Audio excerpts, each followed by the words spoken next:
Hello and welcome to this special video from Fidelity on the topic of sustainable investing. I'm pleased to say that I'm joined today by Julia Dreblow, Head of SRI Services, a company that specialises in the sustainable fund market, to talk over how investors can navigate the world of sustainable investing and to find out what help is out there to aid them in that task. Julia, welcome along. Sustainable investing in one form or another goes back a long way, and your involvement goes back a long way as well in it. Why don't you tell us what brought about the start of SRI Services and what role you and the company now play in the industry? Sure, thank you. And thank you for inviting me to do this. So my involvement goes back to 91. The first fund that was launched in this area was launched in 1984. And I was lucky enough to know quite a lot of the people who actually kicked off the first funds in this area.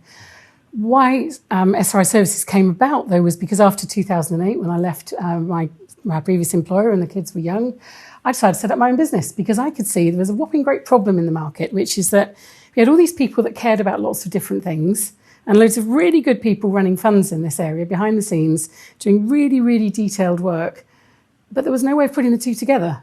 So what I really tried to do was to create a database that was interactive, that would enable people to click on the things that they were interested in and match those to fund options, which they could then go away and do additional financial research on, etc. So really it's trying to bridge a gap, and it's looking to help people reflect what they care about with what's actually available in the market.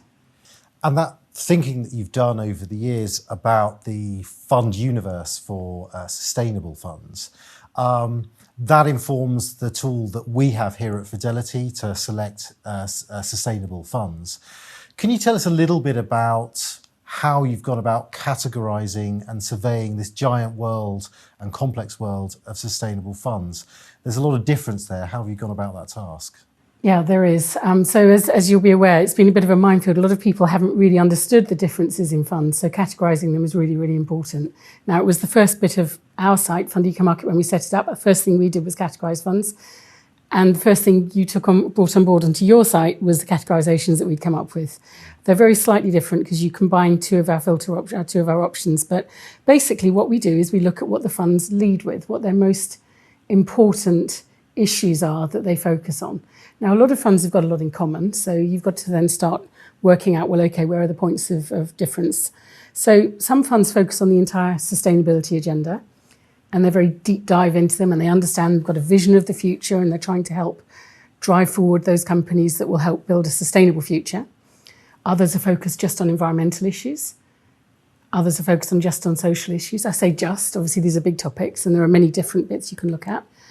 There are others then that within your tool you call ESG weighted. So those are the funds that really look at things like, well, okay, how are they managing risk, environmental, social and governance risks? And then you've got other categories where, for example, there's one for faith-based investors. Those strategies are a bit different. And then you've got another one, which is limited exclusions, which will be just tiny fraction of the universe, perhaps just armaments or just tobacco or something like that being excluded. So you've got this spectrum. Now, as I say, there's a lot of crossover. The ethical funds, for example, tend to cover most of that spectrum. So there's an ethical category also. But yes, so basically we look at what the funds say they do. We look at the wording that they use in their literature, and honestly, it's largely based on me calling on my experience of doing this for around about 30 years and helping people over the years, intermediaries in particular. So we look at what they say, we have a look at the top holdings, but we focus what we do on the published information because we know that's gone through compliance and we know it's been checked, so hopefully it's reliable, it ought to be, and that's the way we come up with our categorisations. So it's looking at the different issues and the different approaches, so two different strands, if you like. And anyone coming to use the tool, they can see these different types of approach, and that will get them a certain sort of way on the way to kind of making that decision.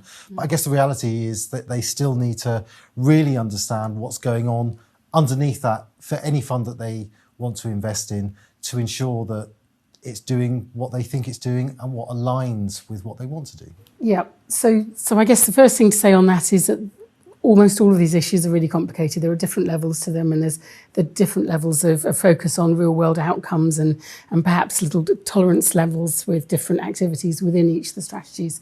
But basically, you can use your tool in a number of different ways. So you can start with the categories that we just talked about, or you can just jump straight into the additional filters. And those will be things like environmental, social, governance, ethical, and impact-related issues that funds can approach in different ways. And you can combine them in different ways, so different environmental issues or social issues.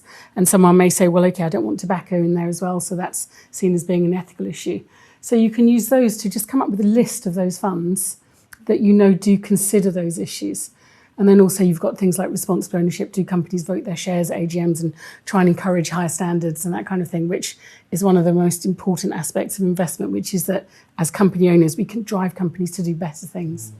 And I suppose it's true to say that there's probably as many sort of approaches to this as there are individuals out there, right? I mean, we all have our own priorities, our own values. You'd have to be very lucky to find the investment that perfectly aligns with what you personally want. I guess a watchword here might be that you should get as close as you can, use a tool like the one you've helped us design, which gets you to a certain point, and then just apply your own thinking to pick investments that you're happy with. Absolutely. So the tool you've got and the tool that we have as well is a starting point. Yeah. Different fund managers have got very different opinions. You and I will have different opinions. We all have different views on so many different things. But at least if you know that, for example, a fund has a policy in place which, say, is concerned about deforestation or is looking to invest in renewables, at least you know that is something that the fund is specifically aiming to do.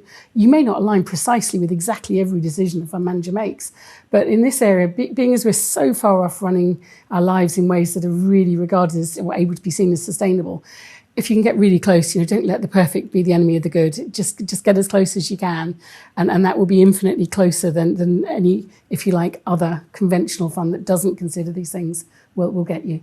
Okay, well, thank you, Julia, so much for coming in and sharing your expertise with us today.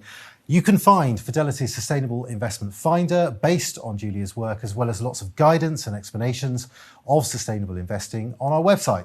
That's it for now. Thanks for watching.